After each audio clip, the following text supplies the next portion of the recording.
नमस्कार, आप सभी का स्वागत है और आज से हम पढ़ेंगे शब्दावली। अब शब्दावली में क्या-क्या है हमारे जैसे हमारे तत्सम शब्द हैं, पर्यायवाची है, विलोम शब्द है, अनेकार्थी है, लोकोक्तियाँ हैं, मुहावरे इन सब के बारे में हम पढ़ेंगे, ठीक है ना? शब्दावली। तो शब्दावली को में सबसे पहले ले रहे हैं हम पर्यायवाची। क्या ले रहे हैं? देखो पर्यायवाची। अब ये भी एक इम्पोर्टेंट टॉपिक है, ठीक है ना? अब पर्यायवाची क्या है देखिए, पर्यायवाची। अब आप सभी को पता है कि हिंदी हमारी भाषा कैसी है, बहुत ही सरल है, सुगहाई है, लचीली है। इसका मतलब क्या हुआ कि हिंदी भाषा में बहुत सारी बोलियां हैं। अब बोलियां हैं तो उनके जो शब्द होते हैं बेटा, शब्द जो होते हैं उनके, वो क्या होते हैं, हिंदी भाषा ने आत्मसात कर लिए हैं। आत्मसात भी एक इसका बहुत बड़ा गुण है हिंदी भाषा का। अब आत्मसात कर लिए हैं तो पर्यायवाची क्या होते हैं? पर्यायवाची वो होते हैं जो एक शब्द के सिमिलर अर्थ होते हैं। कहीं कुछ बोला जाता है, थोड़ी दूर पे उसी शब्द को कुछ बोला जाता है, थोड़ी दूर पे कुछ और बोला जाता है। यानी बोलियाँ जो हैं, हिंदी भाषा में आ गई हैं। ठीक है, बहुत सारी बोलियाँ हैं और चूँकि विदेशी भाषाओं का प्रयोग हिंदी भाषा में किया जाता है, ठीक है? तो जो विदेशी भाषा है या बोलियाँ हैं, इन सब के शब्द क्या हैं, हमारी हिंदी भाषा ने आत्मसात कर लिए हैं। तो पर्यायवाची भी इससे संबंधित है, पर्यायवाची भी यही है। तो आज हम जो पर्यायवाची पढ़ेंगे, सबसे बड़ा तरीका क्या होता है कि पर्यायवाची को समझें हम, क्योंकि पर्यायवाची जब वो हर एक शब्द का पर्यायवाची अर्थ होता है तो लाखों हो गए, अब लाखों को हम पढ़ नहीं सकते, लेकिन कुछ शब्द ऐसे हैं जिनको हम कोरिलेट कर देते हैं। कोरिलेट यानी उनको आपस में जोड़ के देखते हैं कि अगर इस शब्द का पर्यायवाची ये है तो इसका दूसरे शब्द का पर्यायवाची किस तरह से सिमिलर किया जा सकता है, कैसे बनाया जा सकता है। अब आपके हर कॉम्पिटिटिव एग्जाम में आप कोई भी एग्जाम दे रहे हैं तो उसमें क्या पर्यायवाची आते हैं, ठीक है? पर्यायवाची आते हैं तो उनको बारे में हमें अर्थ भी मालूम होना चाहिए। दूसरी बात क्या होती है कि बेटा पर्यायवाची शब्द होते हैं, कहीं न कहीं हम जब व्याख्या करते हैं या विशेषण देखते हैं तो उसमें भी हमारे काम आते हैं। तो हिंदी भाषा कहीं न कहीं किसी न किसी रूप में एक दूसरे से मिलती-जुलती सी प्रतीत होती है। तो इसी को शुरू करते हैं सबसे पहले पर्यायवाची शब्दों के द्वारा। तो सबसे पहले हम लेते हैं जल का पर्यायवाची, ठीक है? किसका? जल का। ठीक है, जल का पर्यायवाची। अब जल का पर्यायवाची, पहले मैं जल का पर्यायवाची लिखती हूँ और आपको पता होना चाहिए कि कौन कौन से हैं, कितने हैं इसके। जैसे जल है, जल जो हम पीते हैं, ठीक है ना? नीर बारी अम्बू, ठीक है? नीर बारी, ठीक है? अम्बू, अम्बू है ये, ठीक है? अबू नहीं, अम्बू। तोए सलिल पानी, तोए सलिल पानी, ठीक है? इसके और भी बहुत सारे अब्ज वगैरह भी होते हैं इसके ठीक है ना? ये पर्यायवाची है। ये जल के पर्यायवाची हैं। अब मैंने सबसे पहले जल का क्यों लिया? क्योंकि इसी जल से हमारे 3 शब्दों के पर्यायवाचियों का निर्माण होगा। ठीक है? कितने का होगा? 3 शब्दों का। अब जैसे नीर है, बारी है, अम्बू है, तोय, सलील और पानी। ठीक है? अब आपको एक बात तो पता होगा, आगे पर्यायवाची को पढ़ाने से पहले एक चीज़ समझा देती हूँ आपको। जो आपका धी होता है, धी प्रत्यय जो होता है, धी क्या होता है? धारण करना। क्या होता है? धारण करना। ठीक है? धी का मतलब क्या होता है? धारण करना। और जय जो प्रत्यय होता है, जय प्रत्यय होता है ना, सरोज में लगा होता है, जलज में लगा होता है, जा। जय का मतलब होता है जन्म लेना। क्या होता है? जन्म लेना। ठीक है? ये हुआ हमारा। और ला जो आपका जय जन्म लेना, ठीक है? जलज वगैरह होते हैं, ठीक है ना? और जो दे प्रत्यय है, द, ये दे यानी क्या हो जाता है? आपका देना। दे का मतलब क्या होता है? धातु किसे? देने के संदर्भ में देना। अब मैंने आपको तीनों क्यों समझाए? क्योंकि तीनों हमारे जो अलग अलग शब्द होंगे उसमें ये काम आएंगे। कैसे आएंगे? देखिए हमारा अगला शब्द कौन सा है? जैसे हमारा देखिए समुद्र है। क्या है? समुद्र। अब समुद्र क्या है? समुद्र क्या है? जैसे कि समुद्र क्या करता है? धारण करता है। क्या धारण करता है? पानी को धारण करता है। तो इसी समुद्र में हम क्या करेंगे? आपका जो नीर है, धी, नीर यानी पानी, यानी जल, धी यानी धारण करना। पानी को कौन धारण कर रहा है? बहुत विस्तृत मात्रा में, तो वो क्या? समुद्र। तो इसी नीर से आपका समुद्र का पर्यायवाची बन जाएगा। कब? जब मैं धी लगा दूंगी, जैसे नीर धी, ये क्या हो गया? आपका समुद्र का पर्यायवाची हुआ। इसी प्रकार से बारी धी, बारी आपका जल का है और इसी में धी प्रत्यय, धी हमने आपको समझाया था क्या होता है? धारण करना। बारी यानी जल, जल को तो धारण कर रहा है, ठीक है? अम्बू, अम्बू आपका जल का पर्यायवाची है, लेकिन मैं यहाँ पे धी लगा दूं तो ये क्या हो जाएगा? आपका अम्बुधी। ठीक है? ये क्या हुआ आपका अम्बुधि हो गया। तोयधी, तोय आपका क्या है जल है, धी मैंने इसमें प्रत्यय लगाया, ये आपका तोयधी। समुद्र के दूसरे और भी हैं जैसे रत्नाकर, ठीक है, रत्नाकर है। आपका नदिश है, क्या है नदीश है, ठीक है, जैसे आपका हो जाएगा मकरालय, और दूसरा वरुणाकर भी इसमें आता है, ठीक है ना। तो आपने देखा ये जो नीर है ये इसका पर्यायवाची जल का, इसी में मैंने धी प्रत्यय लगाया, क्या बन गया नीरधि, बारिधि, अम्बुधि, तोयधि, और रत्नाकर, रत्नाकर यानी खजाना, रत्नों का जो खजाना अपने आप में समेटे रखता है, जैसे सीप से मोती बन जाता है ना, तो समुद्र में तो बनता ही है। तो अनेक खजानों का भंडार है समुद्र हमारा, बहुत से रत्न है, बहुत सी चीजें हैं, कहाँ पर है, इसलिए इसका नाम क्या दिया गया रत्नाकर। नदीश, नदियों का जो राजा है, नदियां, छोटी छोटी जो नदियां होती हैं कहाँ मिलती हैं, वो समुद्र में जाके मिलती हैं। तो नदियों में सर्वोच्च कौन हुआ, समुद्र हुआ, तो इसको क्या कहा गया, नदीस भी इसको कहा गया है। मकर, मकर क्या है, मछली है ना, मछली होती है, मछलियां कहाँ सबसे ज्यादा है, समुद्र में, तो मकरालय यानी समुद्र का ये पर्यायवाची हो गया। तो सबसे पहले जो मैंने आपको यहाँ धी बताया था, धी, इसी धी को मैंने इस नीर में, बारी में, अम्बु में, तोय में लगा दिया, तो क्या हो गया बेटा, ये हमारा समुद्र का पर्यायवाची हो गया। इसी प्रकार से हम देखते हैं बादल, ठीक है, क्या है हमारा बादल। अब बादल देखो आपके एग्जाम में क्या पूछा था कि अम्बुदी तोयधी, जैसे बारिधि, बारिधि पर्यायवाची है, किसका है, तो आपको बारिधि पता होना चाहिए।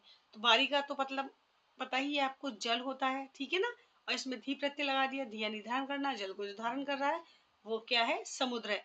इस तरह से एग्जामिनर आपसे पूछ लेता है। कई ऐसे शब्द होते हैं बेटा, आपको ये ध्यान रखने होंगे, क्योंकि ये जो शब्द होते हैं किसी ना किसी रूप में, पर्यायवाची के रूप में, आपसे एग्जामिनर कैसे भी पूछ सकता है। वो इसका आपको अर्थ के माध्यम से पूछ लेगा, वो आपसे इसका पर्यायवाची पूछेगा, है ना, बीच में से कोई सा भी जरूर नहीं समुद्र का ही पूछे, वो आपसे नदीश भी पूछ सकता है। अब बच्चे क्या करते हैं, नदीश नदी समझ के क्या करते हैं, तो नदी का पर्यायवाची हो गया, ठीक है, नदी का नहीं होता, नदी धन ईश। तो यहाँ पे देखो संधि भी हो रही है आपकी, कौन सी संधि हो रही है, ये आपकी दीर्घ संधि है ना, बड़ा ही मिलके दोनों मिलके बड़ी बन रहे हैं ना। रत्नाकर में भी कौन सी संधि है आपकी, दीर्घ रत्न धन आकर, ठीक है, तो रत्नाकर हो गया, ऐसे ही मकरालय में हो गया।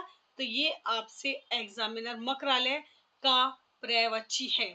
अब आप सोचेंगे कि हमने तो मकरालय कभी पढ़ा ही नहीं, कैसे बताएं, इसीलिए आपको ये जो पर्यायवाची शब्द होते हैं ये आपको समझने होंगे। और हिंदी भाषा तो बच्चों हमारी इतनी आसान है, इतनी एक बार जब पढ़ लेते हैं तो क्या होते हैं, हमारे निरंतर उस प्रभाव में आ जाती है, हमें बार बार रटने की बिल्कुल भी आवश्यकता नहीं होती है, ठीक है। अब हम देखते हैं बादल। बादल आप जानती हो क्या होते हैं, बादल को सबसे पहले इसी नीर से जोड़ देते हैं, जैसे कि दे यानी देना, तो नीरद, नीरद क्या है, नीर यानी जल को देने वाला, दे यानी देना। मैंने आपसे कहा था ना, आपके जो ये प्रत्यय इसलिए ऊपर मैंने आपको समझा दी ताकि जब मैं इनको पढ़ाऊं तो आपको अच्छे से समझ में आ जाए। नीरद, जैसे आपका था ये तोय, तोय क्या था जल, तोयदी समुद्र, और तोयद दे देना, तो तोयद यानी जल को कौन दे रहा है, बादल देता है।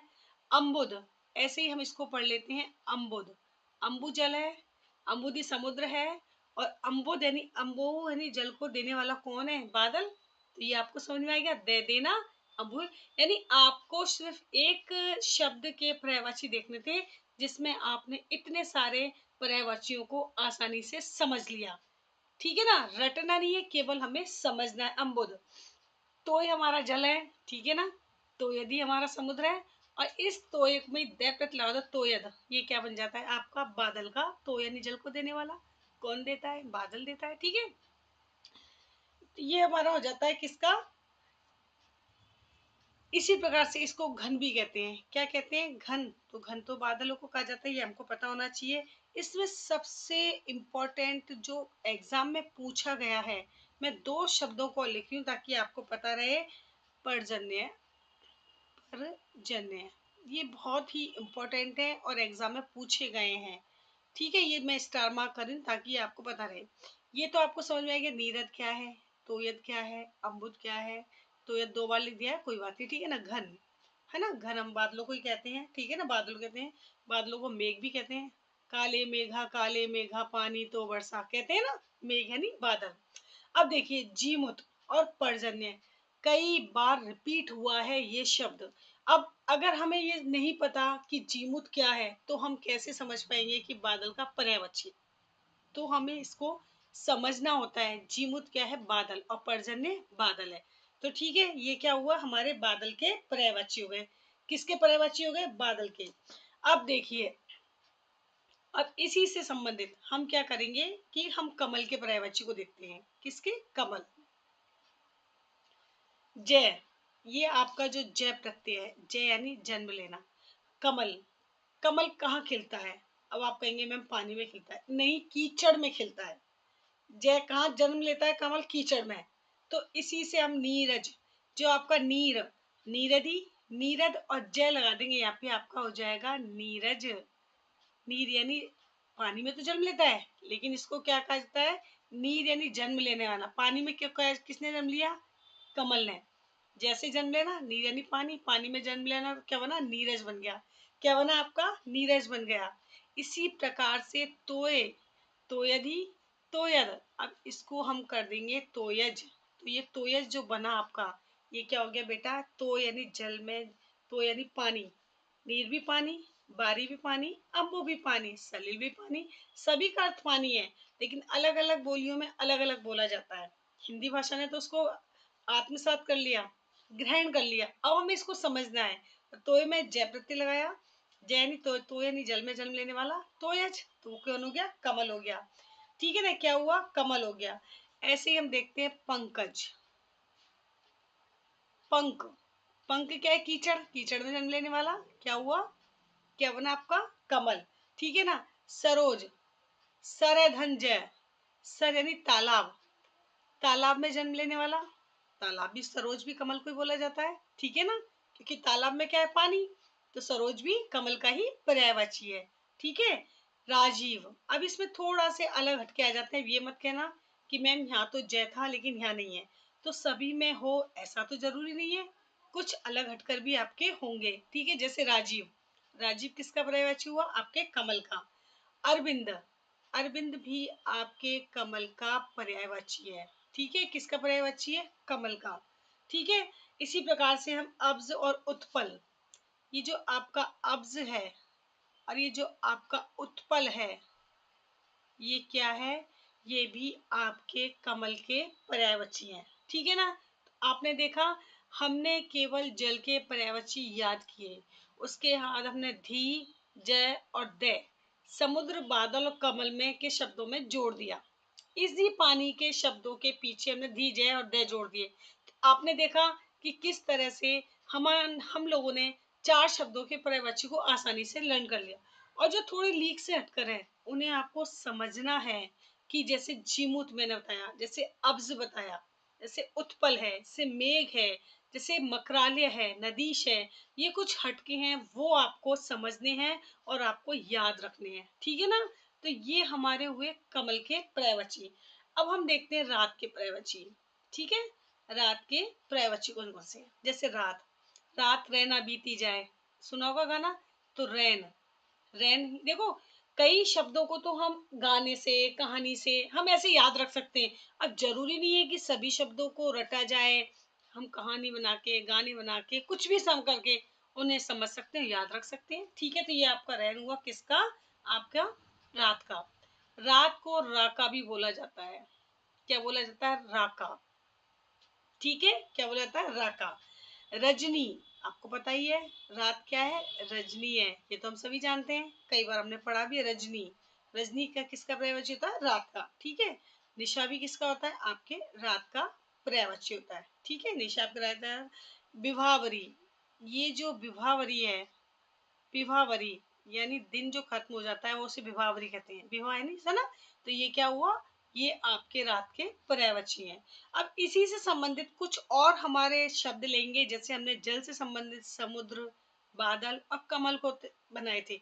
अब इससे संबंधित हम दूसरे पर्यायवाची को लेते हैं। देखो ट्रिक होती है। ठीक है ना, ये जो ट्रिक होती है, इससे भी हम कई तरह के शब्दों को याद रख सकते हैं, ध्यान रख सकते हैं, समझ सकते हैं। देखो हिंदी साहित्य में सब चीजें बहुत काम आती हैं।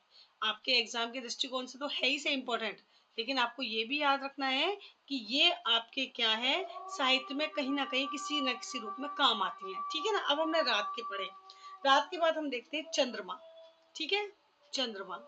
चंद्रमा का पर्यायवाची देखते हैं क्या है। देखो चंद्रमा का पर्यायवाची सबसे देखते हैं। चंद्रमा को क्या कहते हैं? चांद कहते हैं। क्या कहते हैं? चांद कहते हैं। ठीक है, ये तो हम जानते हैं ये सभी। अब चंद्रमा को रा का जो हमने शब्द पढ़ा है, इसी से हम क्या करेंगे, बना लेते हैं राकेश।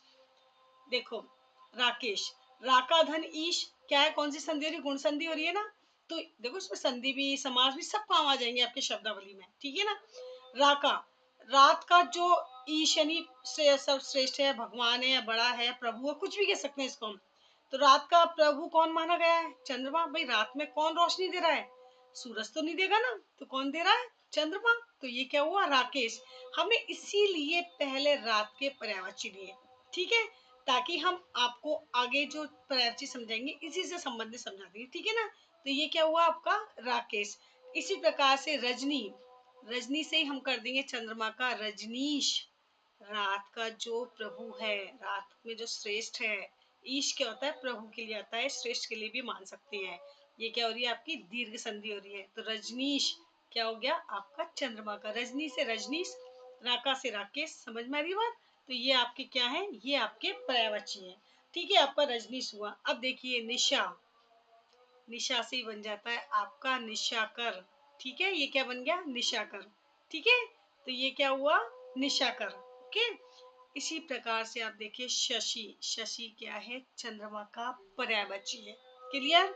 तो हमने यहाँ रात के, रात जो शब्द है उसके हमने पर्यायवाची देखे, उसी से हमने चंद्रमा के पर्यायवाचियों का निर्माण कर लिया। ठीक है, जैसे राका से राकेश, रजनी से रजनीश, निशा से निशाकर, चरणी। ठीक है ना, ध्यान रखना।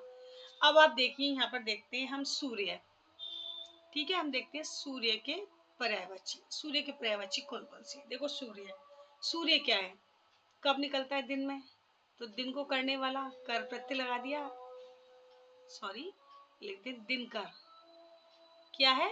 दिनकर। ठीक है, ये किसका पर्यायवाची हो गया? सूर्य का। ठीक है ना।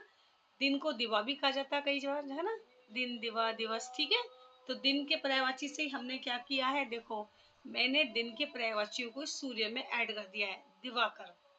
ठीक है, ये क्या हो गया आपका? सूर्य का पर्यायवाची हो गया। अब जैसे हमने राकेश पढ़ा था, ऐसे ही हम देखते हैं दिनेश। दिन में कौन श्रेष्ठ होता है? सूर्य होता है। तो रात के लिए तो राकेश हो जाता है और दिन के लिए दिनेश हो जाता है। दिन में श्रेष्ठ कौन हो जाता है? सूर्य। तो उसी को क्या कहा गया? दिनेश। दिनेश किसका पर्यायवाची हुआ? सूर्य का। समझ में आई बात को? हम ऐसे अगर को रिलेट करते हुए चले, शब्दों को समझ के चले, तो जीवन में कभी भी ऐसी कोई नहीं हो सकता कि हम इन शब्दों को भूल जाएं। ठीक है ना बेटा? तो ये क्या हुआ? दिनेश। इसी तरह से अंशु माली, अंशु क्या होती है? किरणें होती हैं। माली यानी माला, यानी जिसकी माला में किरणें हैं। अब आपने देखा होगा सूर्य गोल है, उसमें जो किरणें निकलती हैं यानी जो रोशनी निकलती है, कैसी निकलती है? जैसे कोई किरणें निकली हुई हैं, तो किरणें अंशु हो गया। तो अंशु यानी जिनकी माला में किरणें, किसकी माला में किरणें? सूर्य की में होती हैं। तो इसलिए इसको क्या कहा जाता है? अंशुमाली भी कहा जाता है। और कई बार एग्जाम में ये पूछा गया है शब्द। अंशुमाली किसका पर्यायवाची है? निम्न में से पर्यायवाची है सूर्य, चंद्रमा, रात, दिन। तो आपको याद रखना है माला में किरणें किसकी होती हैं? सूर्य की होती हैं। ठीक है, इस तरह से इसको भास्कर और तरुणी भी कहा जाता है। क्या कहा जाता है? भास्कर और तरुणी। ठीक है, ये किसको कहा जाता है? सूर्य को कहा जाता है। तो आपने देखा कि जैसे मैंने रात को पढ़ाया, रात से मैं चंद्रमा पे आ गई। अब जो मैं चंद्रमा को पढ़ा रही हूँ, तो सूर्य आपको देख रहे हैं कि किस तरह से दिन के पर्यायवाची में है, इनके साथ हम इसको कोरिलेट कर रहे हैं। ठीक है, ये आपका सूर्य का हो गया। ठीक है, किसका हुआ? सूर्य का। तो आप देख रहे हैं कि किस तरह से मैं इनको अच्छे से आपको समझा पा रही हूँ। ठीक है, ये हमारा सूर्य का हुआ। अब देखते हैं हम राक्षस। देखो पर्यायवाची भी बहुत इंपॉर्टेंट है। हम किसी भी टॉपिक को ये सोच कर नहीं छोड़ सकते कि तो बहुत आसान है, देख लेंगे। हर एक टॉपिक को बड़ी समझदारी से करते हैं ना बच्चा, तो क्या होता है, वो टॉपिक कहीं ना कहीं दूसरी जगह भी काम आता है। कई बार हम जब कर रहे हैं तो उसको क्या करते हैं, पढ़ते समय क्या देखते हैं कि आपने क्या देखा कि जैसे मैंने अब समास भी देख लिया, उसमें कई बार ऐसा होता है शब्द आ जाते हैं ना। कई बार हमारे संधि का भी काम कर जाता है, कई बार हमारे तत्सम तद्भव शब्दों का भी काम कर जाता है, करते हैं ना। तो कब? जब हमें वो शब्द बहुत अच्छे से समझ में आ रहा है, और जो समझ में आ जाती है चीजें वो कभी भूली नहीं जाती। इस बात को विशेष रूप से ध्यान रखना कि अगर हम समझ लिया है हमने कोई भी चीज, तो कभी हम भूल नहीं सकते। जैसे हमने रात का पर्यायवाची था रजनी, ये रजनी हमने पढ़ा था, याद है? रजनी अचर यानी विचरण करने वाला, रात में जो घूमता है, रात में जो विचरण करता है, रात में जो भ्रमण करता है, वो क्या कहलाते हैं? आपके रजनीचर कहलाते हैं। रजनी किसका था? रात का पर्याय थे, और उसी रात से मैंने राक्षस के पर्यायवाचियों का निर्माण कर लिया। ठीक है, निर्माण क्या कर लिया? समझाने के दृष्टिकोण से आपको बता रही हूँ। ठीक है ना? रजनीचर। निशा, निशा क्या थी? रात। और निशाचर, ये क्या हो गया आपका? राक्षस का पर्यायवाची। इसको क्या कहते हैं? इसको दानव भी कहते हैं, है ना? दानव कहते हैं ना, देव दानव। और सुर का विलोम शब्द हम क्या करते हैं? असुर करते हैं। तो ये असुर किसे कहते हैं? राक्षस को कहते हैं। ये हमें पता होना चाहिए। सुर असुर, देव दानवों का युद्ध होता है, कहते हैं ना देव और दानवों का युद्ध हुआ, सुर असुर में बड़ा भीषण संग्राम हुआ। राक्षसों में देवता में होता है ना कई बार। तो इस सुरारी, सुरारी भी आपका इम्पोर्टेंट है। मैं स्टार मार्क करूँ यहाँ पे। ये क्या है? आपके राक्षस जो शब्द है उसके पर्यायवाची है। ठीक है, किसका हो गया? सुरारी, राक्षस का। ध्यान रखना आप इन चीजों को। अब देखते हैं हम आंख, किसका? आंख का देखते हैं। ठीक है, ये आंख, आंख का आपको मालूम ही है क्या होता है? जो छोटी मोटी चीजें होती हैं, छोटी छोटी चीजें, वो तो हम समझते ही हैं। ठीक है ना? आंख, आंख को क्या क्या कहते हैं? आप पहले ये देखो। आंख को हम नयन कहते हैं, कहते हैं, हाँ जी हम कहते हैं। हम नेत्र कहते हैं, बिल्कुल कहते हैं, हम नेत्र भी कहते हैं। हम चक्षु बोलते हैं इसको, चक्षु बोलते हैं। हम इन्हें लोचन भी बोलते हैं। ठीक है ना? मृगलोचन, याद है? मृगलोचन बहुब्री समाज में आता है, मृग यानी हिरणों जैसी आंखें जिसकी, तो बहुब्री समाज होता है नहीं, सुंदर स्त्री, लोचन। ठीक है, आपका चश्मा से बना चश्म।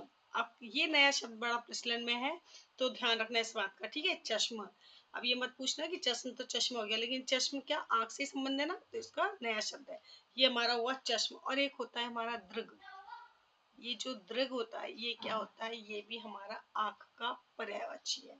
ठीक है ना? ये क्या है? आंख का पर्यायवाची है। अब हम देखते हैं इंद्र। देखो, कुछ शब्द तो ऐसे होंगे जिनके पर्यायवाची बहुत ज्यादा होते हैं। अब उनको समझने का हमारे लिए बहुत जरूरी होता है, क्योंकि कुछ कुछ शब्दों से इंपॉर्टेंट जो शब्द मैंने देखे हैं, एग्जामिनर वहां से जरूर उठाता है क्वेश्चन। ठीक है, जैसे आपका कामदेव हो जाता है, इंद्र हो जाता है, आपका राक्षस हो जाता है, आपके जैसे चंद्रमा के हो जाते हैं। इन शब्दों से क्या होता है अक्सर एग्जामिनर के द्वारा, क्योंकि इनके कामदेव वगैरह के क्या होते हैं, बहुत सारे शब्द हैं। अब इतने सारे शब्द तो कोई रटा तो जा नहीं सकता।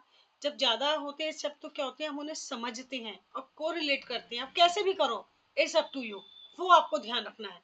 कुछ तो मैं इसमें समझा ही रही हूँ कि कैसे करने हैं, लेकिन आपके अपनी तरफ से भी ये होना चाहिए कि मुझे ये याद रखने के लिए क्या तरीका है बेस्ट रहता है, क्या कौन सा तरीका होता है जो मैं याद रख सकता हूँ लंबे समय तक। ठीक है, तो वो आपको रखना चाहिए। अब सबसे पहले हम इंद्र का देखते हैं। इंद्र क्या है आपको पता ही है। जैसे मघवा, इंद्र को मघवा भी कहा जाता है। ठीक है, मघवा। जैसे मेघराज यानी बादलों का राजा, मेघ, मेघ क्या? बादल है, और उसका राज क्या है? मेघराज इंद्र माना जाता है। वज्रधर, आपको पता ही है, इन्होंने वज्र रूपी अस्त्र को धारण किया हुआ है, इसलिए इनको वज्रधर कहा जाता है। ठीक है ना? बजरी, ई प्रत्यय लग जाता है तो क्या? रखने वाला। तो बजरी को रखने वाला, ई प्रत्यय लगा हुआ है ना इसमें, ई रखने वाला, तो यानी क्या? वज्र को रखने वाला, बजरी हो गया। ठीक है, बिड़ौजा, इनको बिड़ौजा भी कहा जाता है। देखो, अब ये जो शब्द हैं आपको लग रहा होगा कि यार ये तो ना बड़े टफ से हैं, क्या हैं, तो आपको इस सबों को याद रखना है। ठीक है, समझ के याद रखना। बिड़ौजा, पुरंदर, पुर किसका है? स्वर्ग का, है ना? और इंद्र किसका पर्यायवाची होता है? राजा का। तो जो स्वर्ग का राजा वो कौन हुआ? इंद्र, तो उसको पुरंदर भी कहा जाता है। इसी प्रकार से पुरुहूत, पुरुहूत, हूत, आहूत यानी बुलाना। स्वर्ग के लिए किसे बुलाया गया? स्वर्ग किसको दिया गया? इंद्र को, तो इन्हें पुरुहूत भी कहा जाता है। ठीक है, ऐसे इनकी पत्नी का नाम क्या था? शची। ठीक है, हम इस आधार पर भी इनका याद रख सकते हैं, जैसे शची देव। ठीक है, इनकी पत्नी का नाम क्या है? शची है, तो इनको शची देव के जैसे सची, सची, सॉरी बेटा, सची देव नहीं, शची पति के नाम से। वैसे सची देव भी हो सकता है, शची देव, शचीपति। ठीक है, तो ये क्या हुआ? सचिन की पत्नी का नाम है, इस आधार पर इनका एक एक शब्द ये बन जाता है इसी प्रकार से एक है जो बहुत कम लोग समझ पाते हैं और ध्यान नहीं होता है, और इसी आधार पर क्या होता है, ये पूछ लिया जाता है सहस्त्राक्ष। सहस्त्र, देखो सहस्त्र क्या है, हजार, अक्ष यानी आंखें, यानी जिसके 1000 आंखें हैं। मैं लिख देती हूँ, याद रहेगा आपको, 1000। सहस्त्र संस्कृत का शब्द है, ठीक है, तत्सम शब्द है। 1000 अक्ष यानी आंख, ठीक है। अब कितने सच है क्या नहीं हमें नहीं पता, हमें तो सब ये पता है कि सहस्त्राक्ष किसके लिए कहा जाता है, इंद्र के लिए कहा जाता है, ठीक है ना। 1000 आंख। तो ये जो शब्द है ये इम्पोर्टेंट है आपके लिए, क्या है इम्पोर्टेंट, ये शब्द आपके लिए इम्पोर्टेंट है। बजरी आपके लिए इम्पोर्टेंट है, ठीक है। वज्र को रखने वाला, है ना, धर तो धारण करना, रखने वज्र को रखता है वो बजरी कहलाता है। तो ये शब्द कैसे हैं, इनसे ही क्वेश्चन आपके बनते हैं, समझ में आ रही है ना बात, क्या होते हैं, इनसे क्वेश्चन हमारे बनते हैं। सहस्त्राक्ष यानी 1000 आंखें। अब देखो जो मैं दूसरे जो बताऊंगी आपको एक तरीका इसमें, देखिए अब मैं यहाँ पे एक नोट लिख देती हूँ, नोट, उनको समझना कि मैम क्या कह रही हैं। देखो पहले मैं लिख देती हूँ ताकि आपको याद रहेगा कि मैम क्या बता रही हैं, ठीक है ना। प्राय क्या होता है कि आपका जो देखिए, अमर, देव व सुर में, अमर, ठीक है, ये आपका देव व सुर, ये तीनों ही क्या है, अगर हम देखें तो देवता के बराबर चीज समझ में आ रहे हैं ना। देव, देव में क्या है, सुर में हम क्या करते हैं अक्सर, पति, इंद्र, ईश, ये आपका पति, इंद्र, ईश, ईश बड़ी यानी भगवान बड़े तो ईश भी बड़ी, ईश्वर जोड़कर, ईश या ईश्वर जोड़कर, ठीक है, ईश्वर जोड़कर, समझ में आ रही है बात। किस में, अमर, देव और सुर में क्या जोड़ना है, या तो पति, इंद्र या ईश जोड़कर क्या करते हैं, जैसे अमरपति, किसका, इंद्र का बता रही हूँ मैं आपको, जैसे अमरपति, ठीक है, क्योंकि क्या है, देवता तो वैसे भी हमारा अमृतपान किया इसलिए हमारा ये, ठीक है ना, अमरपति। अमरेश्वर, ईश्वर जोड़ दिया हमने, अमरेश्वर, ठीक है, जो अमर है। अमरेंद्र, ठीक है, इंद्र। देवपति, देवताओं के जो राजा हैं वो इंद्र हैं, तो इनको हम देवपति भी कह सकते हैं, ठीक है। देवेंद्र, देखो इन सब में क्या है, आप देखिए गुण संधि का प्रयोग किया गया है। देवेश, ई शब्द जुड़ा हुआ है इसमें। सुरपति, सुरेंद्र, सुरपति, ये आपका सुरेंद्र, ठीक है, क्या है, सुरेंद्र। सुरेश्वर, अब आप देखिए इस तरह से कितने ही सारे शब्दों का निर्माण किया गया है। किसमें, मैंने अमर, देव, सुर में क्या करा, इंद्रपति और ईश जोड़कर इतने सारे शब्दों का निर्माण हो गया। तो ये क्या है, इंद्र के पर्यायवाची है। अब आप सोचेंगे कि किस तरह से हम याद कर सकते हैं, अभी आपको याद नहीं करना, आपको सिर्फ एक बार समझना है इनको, ठीक है ना। अमरपति, अमरेश्वर, अमरेंद्र, देवपति, देवेंद्र, देवेश, सुरपति, ठीक है, सुरों के जो देवता है, सुरों का जो पति है, सुर कौन है, देवता, देवताओं में श्रेष्ठ किसको माना गया, इंद्र को, तो सुरपति कहा गया है, ठीक है, सुरेंद्र। सूर्य, धन, इंद्र, देवताओं के इंद्र कौन है, इंद्र भगवान है, सुरेंद्र हो गया, है ना। तो सुरेश्वर, ये सब क्या है, इसमें हमने कहीं ईश जोड़ा, इंद्र जोड़ा, ठीक है, तो ये क्या हुआ, इंद्र के पर्यायवाची बन गए, ठीक है, ये क्या हुआ, इंद्र के पर्यायवाची हैं। तो ये क्या हुए हमारे अलग अलग शब्द जो इंद्र के लिए प्रयोग किए जाते हैं, ठीक है। अब हम दूसरा देखते हैं, कौन सा है, गंगा। अगर मैं गंगा शब्द देखूं, जैसे गंगाधर, किस गंगा को धारण करने वाला, शशिधर, शशि को कौन, चंद्रमा को कौन धारण करता है, तो हमें पता है शिव जी, है ना। तो हम यहाँ से भी आसानी से शब्दों, इन शब्दों के माध्यम से दूसरे पर्यायवाची को याद रख सकते हैं, समझ सकते हैं। गंगा, गंगा आपको पता है ये क्या है, देखिए गंगा क्या है, जानवी, जैन ऋषि के द्वारा के नाम के आधार पर इसका नाम जानवी रखा गया, ठीक है। जानवी, भागीरथी, देव नदी, भागीरथी, देव नदी, ठीक है, देव नदी, है ना, क्या है, देव नदी। सुर सरिता, त्रिपथगा, सुर सरिता, त्रिपथगा, ठीक है, क्या है, त्रिपथगा। ठीक है ना, ये क्या है, गंगा के पर्यायवाची हैं। विष्णुपदी क्या है, विष्णुपदी, ठीक है, क्या किसका, इनका, इनके लिए देवपगा। पहले मैं लिख देती हूँ, फिर आपको समझाऊंगी। जब आप समझेंगे तो आपको अच्छा लगेगा कि हाँ ये बहुत अच्छे से हमें समझ में आया है। देवपगा, ठीक है। सुर तरंगिनी, सुर तरंगिनी,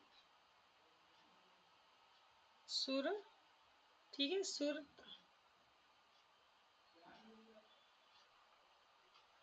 सुर तरंगिनी, ये गे पे लगी मात्रा, ठीक है, गिनी, सुर तरंगिनी, ठीक है ना। स्वर्गापगा, स्वर्गापगा, ठीक है। इसके बाद आता है हमारा मंदाकिनी।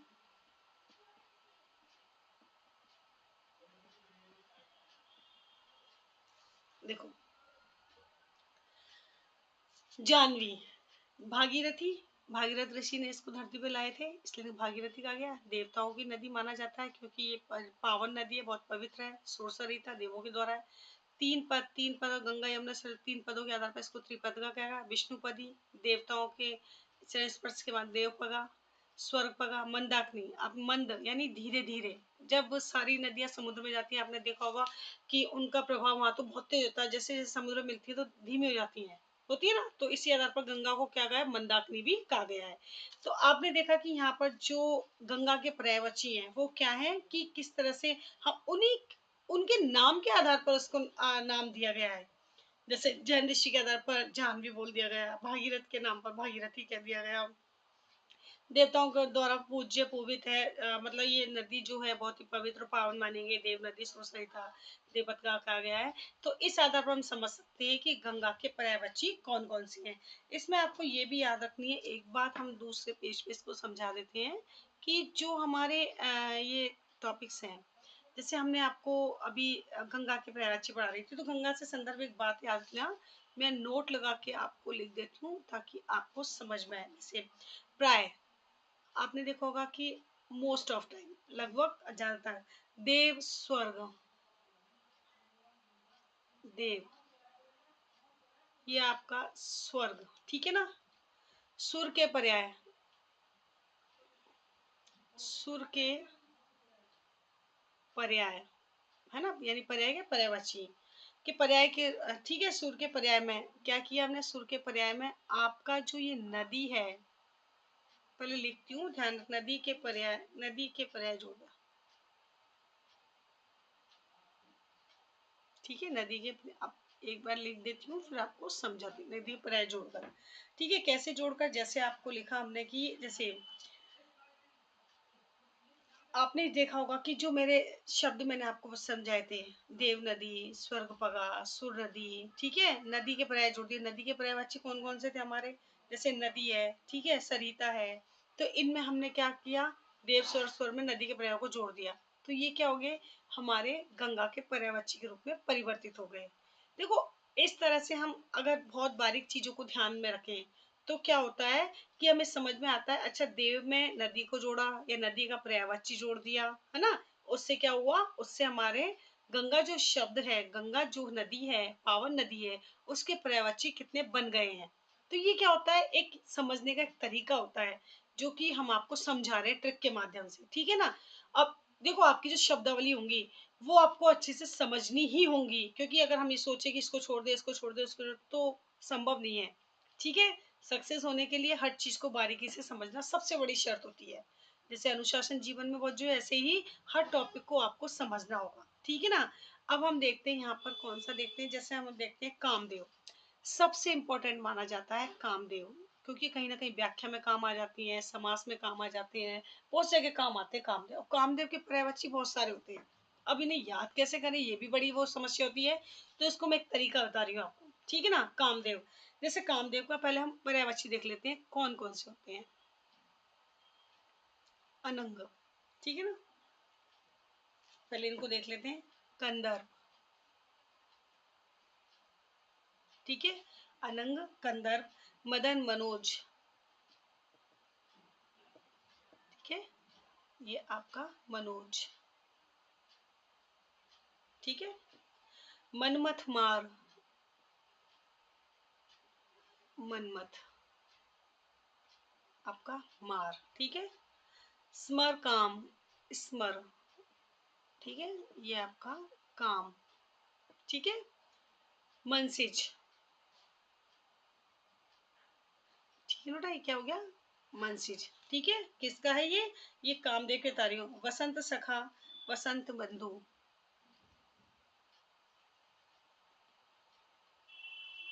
ठीक है। और ये बसंत बंधु, ये क्या है, ये आपके कामदेव के पर्यायवाची हैं। किसके हैं, कामदेव के। अब देखिए, अब आपने यहाँ पे एक चीज नोट की होगी, पहले उसको लिख देती हूँ, फिर मैं आपको समझाऊंगी। नोट क्या है, देखो, जैसे प्राय कुसुम के पर्याय में, कुसुम क्या होते हैं, फूल होते हैं ना, है ना। प्रसून, कुसुम, फूल, ये सब क्या है, फूल के पर्याय। प्राय कुसुम के पर्याय में, कुसुम के पर्याय में क्या होता है, आपके बाण के पर्याय जोड़कर, वाण, तीर होता है ना, वाण के पर्याय, वाण क्या होता है, सर होता है, वाण होता है, तीर होता है, ये क्या होते हैं, वाण के पर्याय, बाण के पर्याय जोड़कर।